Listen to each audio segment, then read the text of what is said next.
Why should you watch our TV special when, for a start, the host speaks a foreign language? Well, I'm hoping you'd like to share some of the fun and excitement of a completely new form of wildlife film. As first a professor from Oxford and then later a wildlife photographer, I filmed pretty well most things, from fleas to fishes and sparrows to spiders. But we've got a new programme in mind that'll be Why should you watch our TV special when, for a start, the host speaks a foreign language? Well, I'm hoping you'd like to share some of the fun and excitement of a Why should you watch our TV special when, for a start, the host speaks a foreign language? Well, I'm hoping you'd like to share some of the fun and excitement of a completely new form of wildlife film.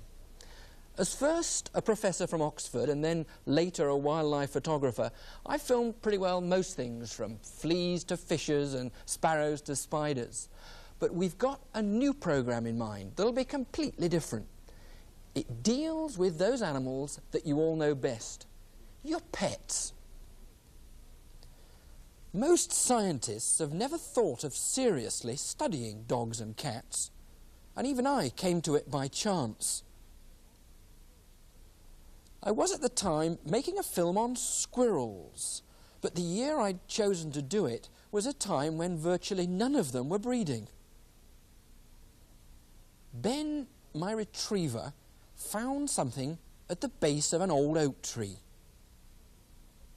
He wouldn't come off at first, and when I came in to investigate, I found that there in a hole was a baby creature. It was a baby squirrel. The parents must have been shot, and it was starving and presumably crawled its way out from the nest at the top of the tree. The poor thing was almost dead. Its eyes were closed. It was a male around 2.5 weeks old. The fur hadn't properly grown yet, and its first need, if it was to survive at all, was warmth. The best I could do in those situations is to stuff a glove full of leaves with the squirrel to try and get it back home.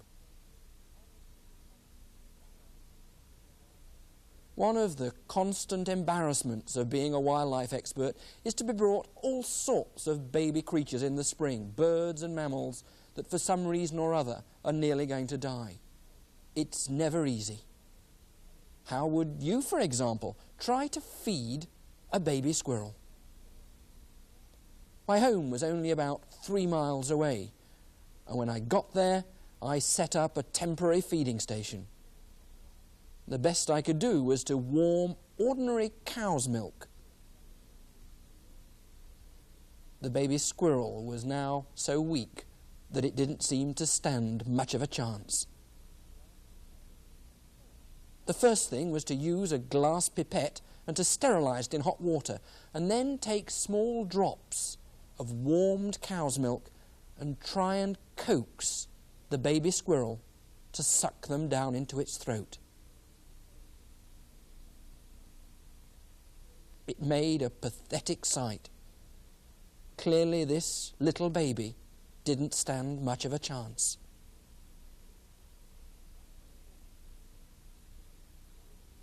And then I had a brainwave. I remembered reading in one of my science books that the natural milk from a mother cat is far more like the real squirrel mother's milk. Could I wondered, by some miracle, persuade Beauty, my cat, to foster this pathetic alien with her own kittens? Distracting Beauty's attention, we watched in amazement.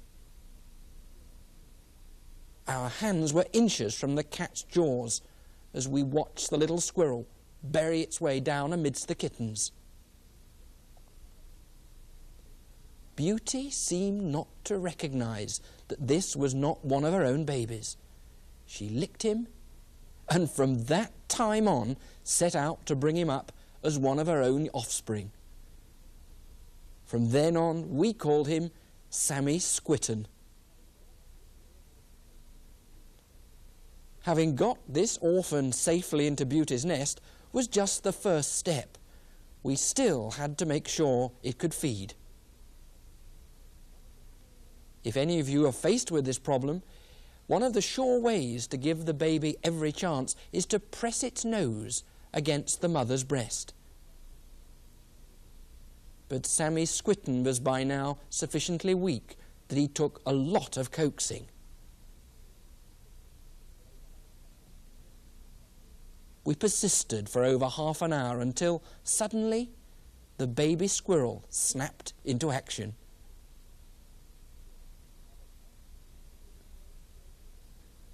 The mother cat seemed to give him no further attention. Meanwhile, his tail began to twitch, and the movement of his whiskers told us all that we needed to know. We had 3 months of hilarious adventures as this strange family grew up. In some ways, Sammy picked up cat behaviours that he would never have learnt in the wild. The kittens were fascinated by his furry tail, and they wouldn't leave it alone. But now he could give just as good as he got in these play fights.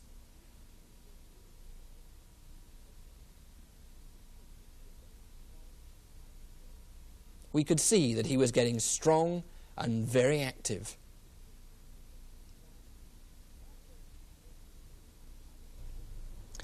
After 14 weeks, I decided we'd release Sammy into the wild. But to do this, I had to train him not to associate with people or pets again. And this meant me studying what happens to an ordinary domestic animal when it becomes tame, and then to reverse the process. And that's how I came to see pets as just a modified form of wildlife. By now I'd got Sammy used to living in a special box that we kept in the kitchen. This was to be his home. Now we decided to release him high up in a tree in my garden. The kittens seemed well aware that they'd lost their brother. With a small cloth temporarily stuffed in the hole, I climbed a ladder and gently hammered the box to the top of the tree. Inside, I'd stocked it with peanuts and some temporary reserves of food in case he wanted to return there every night. This was to be the big moment in Sammy's life. At first, because of the disturbance of carrying him, he stayed put. And then, suddenly, out he came with a peanut already in his mouth. He ran round the trees, finally dropping down to the lawn, and visited the feeders that the birds had been using nearby. He didn't seem to have a care in the world.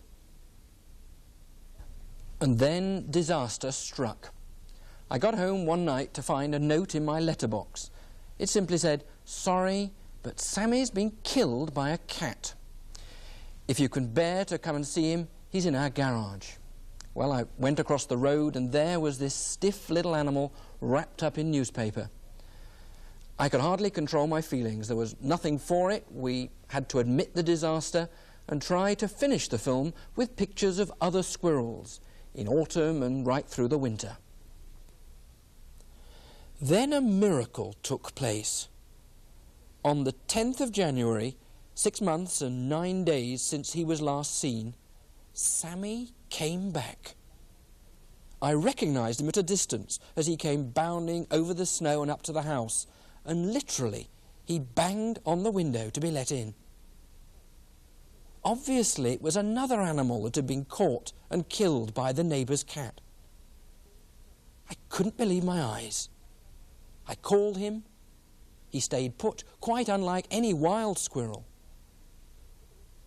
He was fatter than when I'd last seen him, but there was still a little mark on his forehead where one of the kittens had scratched him.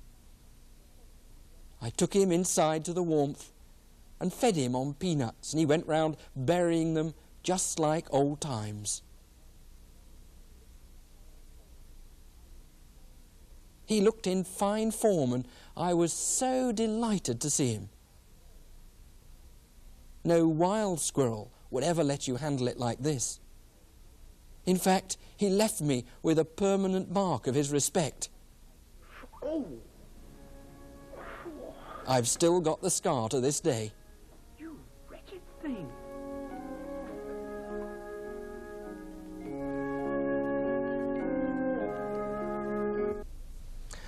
This experience made me realise that certain animals can come to have a special spot in our lives. And yet, most folk never look at their pets objectively. Do you really think your cat is loving you when it rubs itself against your legs? Do you think dogs can talk to each other? And if so, is the language they use the same in Oxford and Minneapolis and Moscow? For our new show, we're going to film 4 major television personalities who share their lives with a pet. And then we're going to watch the animals' quirks and habits and hear what the personalities think of them. And then we're going to look upon them as if they're wildlife, study them as if they're animal behaviour, and see what their pets are really doing. Here's a taste of how specialist cameras can open up a completely new world of pets.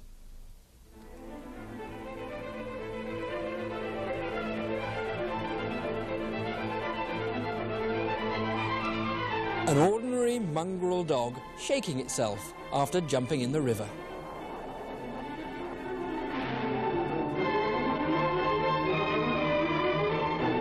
If you think about it, the dog has to shake different parts of its body in different directions at any one time. Otherwise, it'd throw itself off its feet.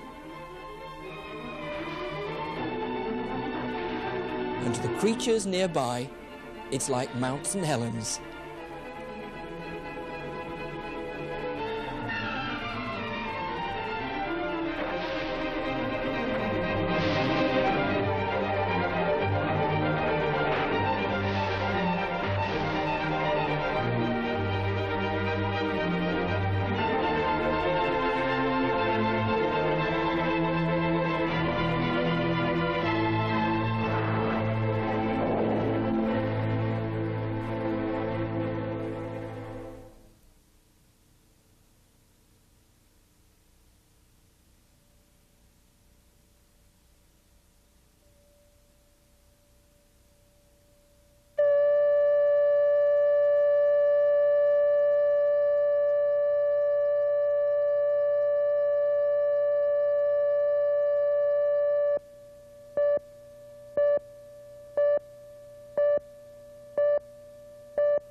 You'd be unusual if you didn't find pictures of furry baby animals as cute and highly appealing. Our emotions are easily stirred by animals whose behaviour or appearances are even slightly reminiscent of humans. But for me, as an ex-Oxford professor of biology and a wildlife filmer, animals provide something far deeper. Having studied creatures right the way across the world, what always gets me most is the sense of sheer marvel and amazement at the things they do. In fact, I reckon that most Britishers and Americans have almost lost the capacity to wonder, to have their spirit moved by the truth of what's going on in the wildlife world on our planet. And in nature, the truth really is stranger than any fiction. Let me share with you an example of what I reckon is the cleverest wild animal in America. I found it in the grounds of the Miami Seaquarium, though it wasn't part of any show. It occurred where the public were throwing pellets into the water for the fish to feed on. This little green heron was not tame, and it hadn't been trained. But it had taught itself one of the most amazing tricks you could ever anticipate. It would go over to a pellet, pick it up, and instead of feeding on it, it would look around for somewhere to toss it out to the fishes. It was using it as bait.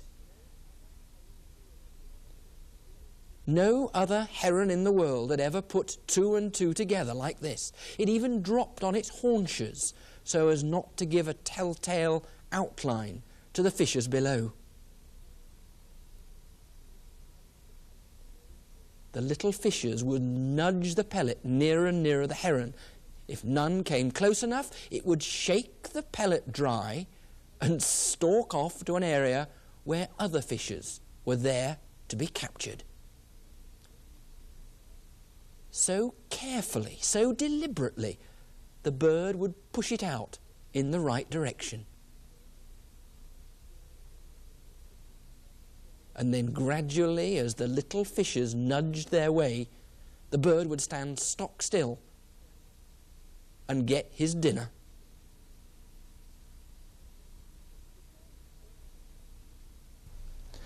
Because all animals need to capture their food, they've devised all sorts of clever skills. Here's one that's very rare in England. If you want to find it, look in the crumbling brickwork of the Houses of Parliament in London, England. There in a hole lurks a tiny creature. It feeds so cleverly by hanging from around the hole a series of radiating spokes, like the spokes of a wheel, but they're made of silk by a particular form of spider. Unusually, the silk is not sticky for much of its length. It's only at the end of every one of these strands that the threads are firmly stuck against the brickwork. They're strong and they're tightly held under tension. The sticky drops are reserved for the end. And when the spider wants to feed, it'll come to the front of the tube, and with 4 of its 8 legs spread around the entrance, it sits and it waits and it feels. You can see how if a fly settles unknowingly nearby, it can give the spider a hint as to where it is. The legs are ready to feel the slightest vibration of the unwary prey. See how another fly marching up the brickwork tweaks upon the threads. And you can see how long it takes for a spider to catch its prey, drag it back inside the brickwork, feed on it, and within 2 hours it comes to the front and throws out the garbage. Whee! Until there accumulates below the hole on the ground the corpses of all the creatures that have been eaten. Watch again a far more difficult task. A fly is easy meat. But a wasp is a very different matter, for the sting of a wasp can penetrate many animals, including the body of the spider. It feels the wasp, comes to the front of its hole, fangs ready, little turret of eyes at the top looking. But the spider hunts by touch. It makes no distinction as to what it catches. It grabs the wasp, takes it inside the solid brickwork. And there it penetrates the body of the wasp, quietens it, and then eats its meal. Until 2 hours later, let's see just how the spider has learnt to avoid being stung by a wasp. For when we use our high-speed cameras, you can see the great care that the spider uses to grip the wasp right round its waist, holding it in such a way that the wasp cannot sting it. The wasp's entangled with those threads of silk. It doesn't realise that it's giving a clue by stretching the part of the web, telling the spider which way to run. Choosing its moment, the spider suddenly leaves the hole and will grab the wasp. See how carefully he holds it around the waist, dragging it backwards inside the solid brickwork once again. If you watch carefully, you'll see the sting of the wasp coming out in vain, not being able to contact the spider. There. And so, behind the spider's web in the walls of the Houses of Parliament at Westminster, England, the spider finishes another meal. I once showed that particular sequence to a packed audience of National Geographic Society members in the Constitution Hall of Washington. It was at the time of the Watergate scandal with all the revelations about secret tapes. And trying to be funny, I quipped at the end of the sequence, "I thought you folks would like to know that we've also got bugs in our political institutions." Well, I meant it to be funny, but they thought it was outrageous. How dare I come and use the National Geographic Society's platform to propound political views? Well, that certainly wasn't my intention. I got disciplined by the president, and the very first thing that he did was to ask for the tapes of my shows. And so you can perhaps see why my friends here need your help in deciding whether they dare let this alien loose on the great American public.